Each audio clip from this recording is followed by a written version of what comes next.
Magandang tanghali, kumusta po? Narito po ulit ang update natin para sa lagay ng ating panahon ngayong tanghali po ng June 21, 2024 na kung saan sa ngayon ay patuloy pa rin nakabagat ang hangin na umiihip po sa malaking bahagi ng ating bansa. Walang anumang sama ng panahon sa loob at labas ng ating area of responsibility at wala rin pong bagyo na nakikita na tatawid dito po sa ating bansa hanggang sa matapos ang buwan na ito ay posibleng storm free po tayo. At sa lagay ng ating panahon, ngayong tanghali ay maayos ang panahon sa malaking bahagi ng bansa pero may tsansa pa rin ng maulap na kalangitan with isolated rain sa malaking bahagi ng Bataan, Batangas, Metro Manila, Calabarzon, Sorsogon, Masbate, Mimaropa, Western Visayas, Central Visayas, Sulu Archipelago, Zamboanga, Sorsogon at ilang bahagi po ng Davao. At mamayang hapon, posible pa rin ang maulap na kalangitan with isolated rains with thunderstorms sa may Ilocos Region, Cordillera, ilang bahagi ng Central Luzon,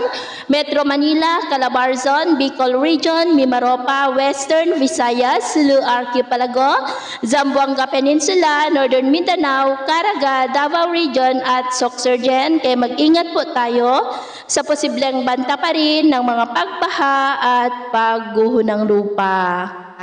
At sa atin naman pong mga baybayin, wala naman po tayong nakataas na namang gale warning signals, pero iba yung pag-iingat lamang po kung papalaot tayo para mas makaiwas sa mga sakunang pangkaragatan.